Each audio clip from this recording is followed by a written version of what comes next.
এই কোম্পানিগঞ্জ বাজারের পূর্ব পাশে একটা গ্রাম, আমি গ্রামের নামটা এই মুহূর্তে মনে নাই। ওখানে মাহফিলে যাওয়ার পরে সেখানে মাহফিল কমিটি আমাকে এক ঘরে বসতে দিল। আমি বসলাম। উনারা আমাকে বলতেছে, হুজুর আপনি তো আমাদের প্রধান বক্তা, তবে আমাদের একজন পীর সাহেব আছে, মুনাজাতটা আমরা উনাকে দিয়ে পড়াবো। আমি বললাম ঠিক আছে, প্রধান বক্তা হইলেই মুনাজাত করতে হবে, জরুরি না। পীর সাহেব হুজুর যেহেতু আছে, হুজুরে মুনাজাত করুন, আমার আপত্তি নেই, কোনো কথা নেই, ওকে। এবার বলতেছে, হুজুর তবে মুনাজাতটা উনি আগে করে লাগবে, আপনার ওয়াজের আগে। আমি বললাম যে আগেরই মুনাজাত, বক্তৃতার আগে? বলে হুজুরের একটু তাড়া আছে, হুজুর চলে যাবে। তখন আমি ভাবলাম যে মাহফিল কমিটি যদি এটাতে রাজি হয়, আমার আপত্তি কি? ওকে। পীর সাহেব হুজুর কই? বলে হুজুর এখনই স্টেজে যাবেন, চলে। এটা বলে আবার হুজুরের সাথে আমার মোলাকাতের জন্য আমার সাক্ষাতের জন্য আমি প্রথমে পাশে করে বসছি, পরে হুজুরের করে নিচ্ছি। হুজুর এসেছে চিটাং থেকে, দরবারের নাম বারিয়া দরবার শরীফ। এই হুজুরকে আমি জীবনে কোনোদিন আর দেখিনি, ওই দিনে ফার্স্ট দেখলাম। উনি যেই ঘরে বসা, সেই ঘরে আমাকে নিল হুজুরের দেখার জন্য। আমি ঘরে ঢুকে দেখি 10-15 জন একদল মহিলা হুজুরের চারপাশে দাঁড়ানো, হুজুর তাদের মাঝখানে দাঁড়ানো। ওই মহিলাগুলো কারো গায়ে বোরকা নেই।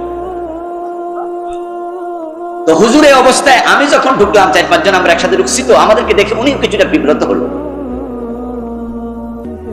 সেবরা খাইয়া ওঠে না, বেশি চমকে উঠছে, একটু বিব্রত হয়েছে।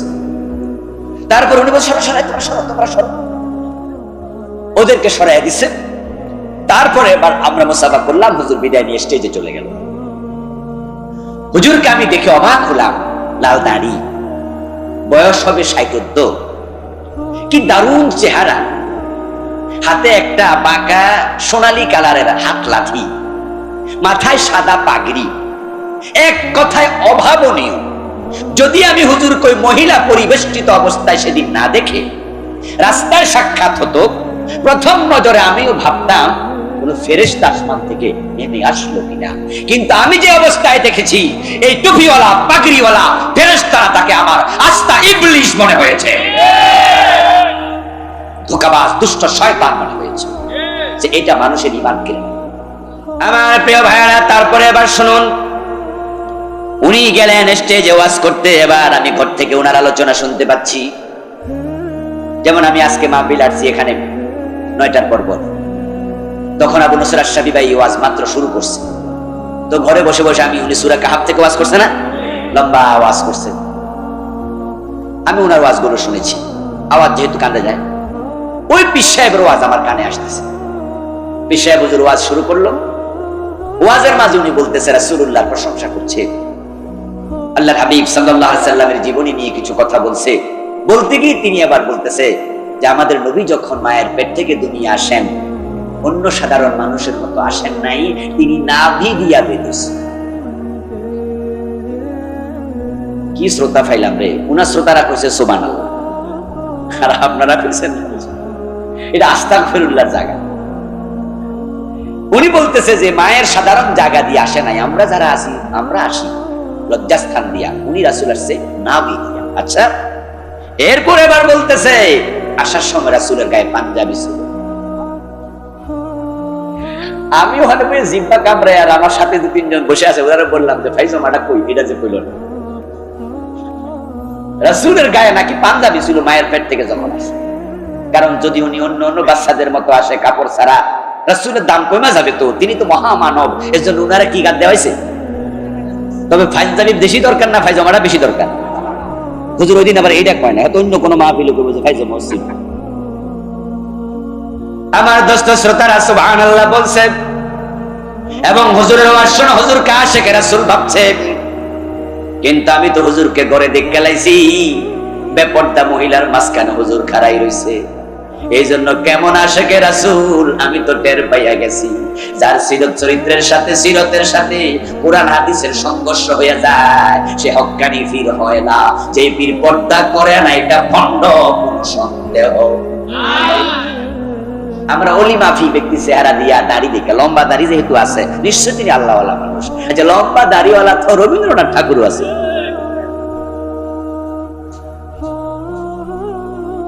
ও দোস্ত আমার, সুরতে অলি হবে না, সিরতে হবে।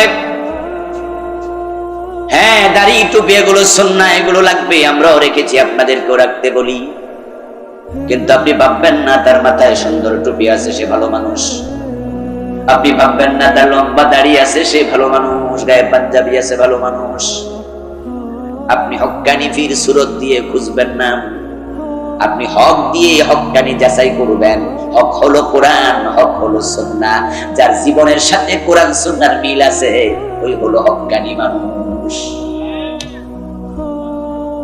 ও দুনিয়ার মুসলমান, কান খুলে শোনো, কোন মানুষকে দিয়ে হক কখনো যাচাই করবেন না। যে আমাদের মসজিদের হুজুর কইছে এটাই ঠিক, এটা বলবেন না। কারণ আপনার মসজিদের হুজুর যত বড় আলেম হোক, তিনিও মানুষ, তার ভুল হওয়ার সম্ভাবনা আছে না নাই? যে আমাদের অমুক পীর সাহেব কইছে এটাই ঠিক। আপনার কাছে আমি একটা হাদিস বললাম, কোরআনের একটা আয়াত বললাম, আপনি তখন বললেন হুজুর যে হাদিস, যে আয়াত, যে মাসালা আপনি শুনাইলেন এটা তো আমাদের পীর সাহেব হুজুর যা কইছে তার উল্টা। আমি আপনাকে বললাম প্রিয় নবীজির বক্তব্য, আফজালুজ যিকরি লা ইলাহা ইল্লাল্লাহ, শ্রেষ্ঠ জিকির হলো লা ইলাহা ইল্লাল্লাহ। আমরা যখন কালেমা পড়ি ঈমান আনার জন্য তখনও বলি আশহাদু আল্লা ইলাহা ইল্লাল্লাহ। আমরা যখন আযান দেই তখনও বলি আশহাদু আল্লা ইলাহা ইল্লাল্লাহ। এই কালেমাটা হাদিসের যত জায়গায় আছে জিকির হিসাবে, আলোচনা হিসাবে পুরা, কিন্তু আপনি কোন ইল্লাল্লাহ ইল্লাল্লাহ, আমি কই মাঝখানে ভাঙবেন না। রাসূল কোনদিন ইল্লাল্লাহ শব্দে জিকির করেন নাই। তখন আপনি কইলেন রাখেন আপনার হাদিস, আমার হুজুর কইছে, আমার হুজুরের তাই ঠিক। এটা বলা কি উচিত হয়?